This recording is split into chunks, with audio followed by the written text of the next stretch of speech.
بسم الله ومركله iyo barnaamijkeena sirta nolosha caawa waxaan ka hadli doonaa mowduuc runtii aan isleeyahay mowduuc aad u muhiim ah aan jecelahay waayo way aragnimadeedii intii aan koriyay runtii aad ii saameeyay maanta waxaan ka hadli doonaa maxay dadku ka aaminsan yihiin waxay dadku ka aaminsan yihiin muhiimad intee leeg bay leedahay siday adiga ku saameynaysaa ha ku saameeyay haddii ay si taban ku saameeyso oo ay ka hor timaado ama ay caqabad ku noqoto samaan iyo waxaad adigu wanaag u aragto sidee loo ilduufi karaa sababaha keenaya inaad ilduuftaana waa maxay waagii aan suugaanta bilaabay dugsiga saraan dhigan jiray kolka aad baan u yaraa runtii dabadeed suugaantaan aad u jeclaa qoristeeda akhrinteeda aad u jeclaa waxa kale oo jeclaa dadka dhageysanaya suugaanta dabadeed waxa laga yaabaa inaan isku dayi jiray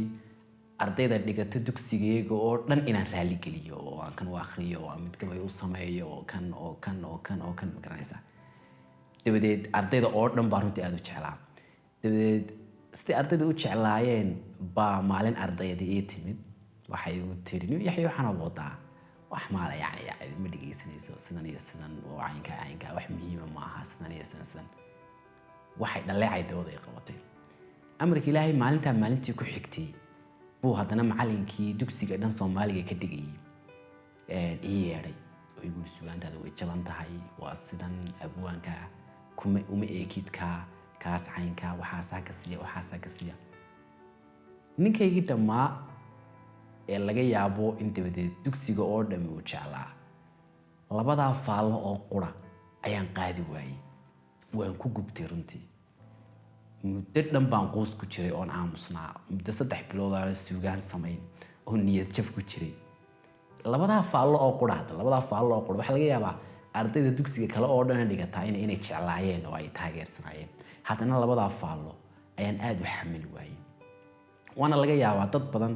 oo idinkeedii ka mid ku dhacday oo waxa laga yaabaa qof si dhib ah mushtar furo intii hore la taageeray markii u dambeysay in uu qof ama laba ay ku yiraahdeen jooji waxa oo laga yaabo inuu ka niyad jabay baayac mushtarkii dhamaa ama hawshii dhamayuuday oo badanka taageerada waxa ka awood badan dhaleecaynta iyo magaranaysa kolka muddo badan kadib baan bartay waxaan caawi aan kala hadlayo waana laga yaabaa inay anfacdo sida aniga way anfacday waxa ay tahay in markasta ogaano inuu qofku naftiisa yeesho inuu naftiisa yeesho inaad naftaada yeelataana shuruuday leedahay dabcan oo haddii aad caawa account lacag dhigato baan hadaad caawa lacag dhigato inaad lacagtaa leedahay waxa cadaynaysaa dee markaad doontaad u soo baxaysaa ciddaad doontaad wax ka siinaysaa markaad doontaad wax dhigaysaa inaad lacagtaa leedahay bay cadaynaysaa sidoo kale inaad naftaada leedahay waxyaabaa jira cadeeya oo waa inaad go'aamadeeda adigu gaari kartaa oo adigu mustambeedkeeda noqota oo adigu tashigeeda u dambaysa aad birta ku jari kartaa go'aanka u dambeeya kolka waa inaad shuruudahaas ku xidhan naftaada leedahay naftan in ku celcelinaynaana wax mala awaala ma aha oo magaranaysa oo qofka ku jira ruux mala awaalo nafta ku jira qofka ma laakiin naftu waa muuqaaga waa hibadaada waa wax soo saarkaaga waa waxaad aaminsan tahay waa haybadaada kuwaasaa matala naftaada kolka haddii aan caawa aad gabadh u timaado oo isku tiraahdo intuu caawa adoo gabadh hadduu ninku yimaado ku dhaado walaal wad madowdahay is cadday hadduu ku dhaado tusaalaha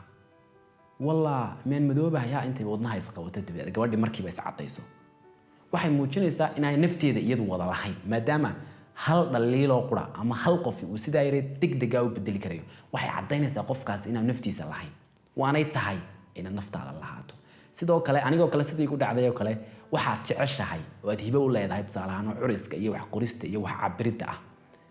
haddii qunyaroon qofku ku yiraahdo waxaan oo maanaa waxba laga faa'iido qaar hore ku daarsaas kale oo judhaba dib u gurato adigoo ka tashan ka baaraan degin u jawaabin wax caabiya iyo magaranaysaa aan muujin markaba ka jawaab waxay muujinaysaa adigu malihid gobobda inta u dambaysa ee go'aankaaga adigu malihid haddii judhaba wax yaro caynkaasi ku bedeli karayaan kolka way tahay inaynu nafaheena yeelano way tahay shuruudaha aynu ku yeelanaynaa waxa weeyaan inaynu go'aankeeda iyo hoggaankeeda yeelano waxaan soo dheeraan kolka mawduuceena inaad naftaada yeelato waxa sii cadaynaya oo ku sii kabaya waliba haddii tusaale ahaan aad caawa libin doonaysay oo meel ku socotay oo wixii aad gaadho waa laga yaabaa in xaafadiinu kula faraxdo waa laga yaabaa asxaabtiinu kula faraxdo inay kula farxaan laakiin sida aad adigu u faraxday iyo sida aad adigu dheefteeda u qaadanayso qofka dheefta ugu badan qaadanaya waa adiga sidoo kale haddii ma garanaysaa uu qof ku dhaawaco jir ahaan iyo nafsad ahaan labadaba waa laga yaabaa in asxaabtu kula danqadaan waa laga yaabaa familigiinu kula danqado waa laga yaabaa laakiin qofka dhaawacaasi sida rasmiga ah iyo sida tooska ah u soo gaaraya waa adiga taas waxay cadaynaysaa inaad adigu naftaada leedahay maadaama go'aamadeedu adiga kugu soo noqonayaan sidoo kale hadhow marka aakhiro la tago laguma xisaabayo xaafadiina iyo asxaabta iyo dadka waxaa ku oran jiray waxaa lagama xisaabayo laakiin adiga ayaa kelida lagu xisaabaya mana soconayso dadka waxay igu yiraahdeen sidaa sameeyo dadkaan sameeyay marka ilaahay oo arrinka waxaan u sameeyay sidaa ma shaqaynayso keliga baa lagu xisaabinaya dadka lagulama xisaabayo kelida baa lagu xisaabaya kelida baa dhaawac kugu dhacaya kelida baana dheef iyo wanaag wixii aad ka helayso kelida baa ka helaya kolka maxay tahay waxay tahay marka waxa aad adigu dadku waxa ay ku sheegayaan iyo waxa ay kugu soo kordhinayaan way kugu kabi karayaan way ku dhisi karayaan waxbay kugu kordhin karayaan laakiin way adigu go'aankeeda u dambeeya lahaata haddaad lahaan kari weydo qof waxaad noqonaysaa dheeldheeliyaya ma garanaysaa leeliyaya baad noqonaysaa midna ogow nabi maxamed calayhi salaatu wasalaam isaga oo saadiqul amiina oo la jeclaa ma garanaysaa oo bulshadiisa magac ku lahaa baa mar allaaliya markii waxyiga loo soo dhiibay ee wili nabi ilaahay baan ahay oo fariinta caynkaasaan idiin sidaa waxa ka hor yimi kuwii igu xigay baa ka hor yimi oo ku tilmaamay sixiroole ku tilmaamay shaacir ku tilmaamay beenaale kolkaa ma odhan karaysid waxa aan anigu samaynayo iyo ma garanaysaa hibada aan soo bandhigayo iyo ma garanaysaa waxa aan imanka la imanayo iyo muuqayga cidiyay ka hor imanin ma odhan karaysid samaantaa doonta aad wadid wanaaggaa doonta aad wadid ma odhan karaysid waxaanaan wado iyo cidi ka hor iman kulley waad helaysaa cid ka hor timaada sidoo kale asxaabteeda waxaan ku idhahdaa haddii tusaale ahaan adoo qaawan aad halkaa marto hadda adigoo qaawan muriga gacan haddaad halkaa marto caawa waayi maysid cid ku taageerta waayi maysid cid ku ammaanta waayi maysid cid sababaysa xaaladdan aad ku jirto deed waxaa laga yaabaa ka ugu yar inuu ku idhaahdo maxaa soo maaha soomaalida waa sun taargale ma waxaan la isku qaawinba halkaa iska mara iska daaya maxaad ku haysataan waxaa laga yaabaa xataa mararka qaarkood inay qaar ku taageeraanba oy kugu daydaanba magaraysa sida aad samayso taasi markaa maxay sheegaysaa taasina waxay sheegaysaa xumaan kasta oo aad samayso waxaa la helaysaa dad kugu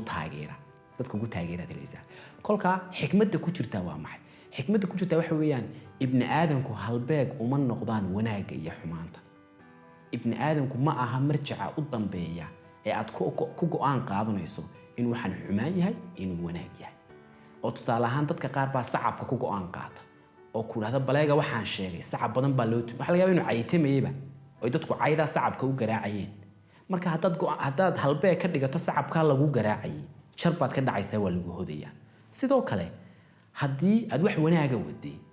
oo lagaa hor yimaado oo tiraa dadkii baa ka hor yimi waan iska daayay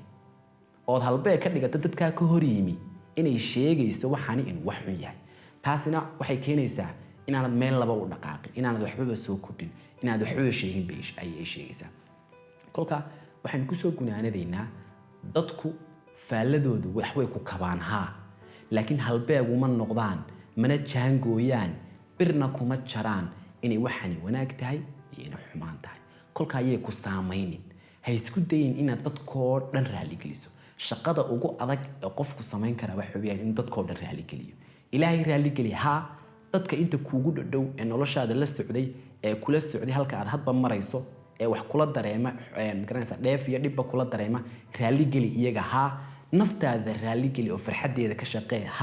laakiin marnaba ha isku dayin inaad ibni aadamkoo dhan raaligeliso marnaba ha isku dayin raallida ibni aadamku inay ku hodo marnaba ha isku dayin raallida ibni aadamku inay caqabad iyo dabar ku noqoto waxaad sheegi lahayd iyo waxaad soo kordhin lahayd se yeelo halbeeg adiga kuu gaara marjac adiga kuu gaara waxaad ku eegato oo miqyaas kuu ah ama kitaab quraan ha noqdo ama halbeeg aad adigu qaadato hankaaga iyo higsigaaga ha noqdo ama cid aad ku dayanayso taladeeda iyo waanadeeda ha noqoto laakiin dadka oo dhan raaligelintooda iyo halbeeg jaangoysa noloshaada noqon. barnaamijkeena caawa intaasaynu kusoo gabagabeynaynaa. aad baa u mahadsantihiin. waad ku mahadsan tahay inaad xalqadan daawato. barnaamijka sirta nolosha waa barnaamij dhiirigeliya nafta iyo nolosha innaga oo markasta soo qaadana tusaalayaal xaqiiqada waafaqsan. barnaamijkan ama xalqadan waxaa inoo suuro geliyey oo inoo maalgeliyey shirkadda Somcable. waa inoo xalqadan iyo xalqada xigta.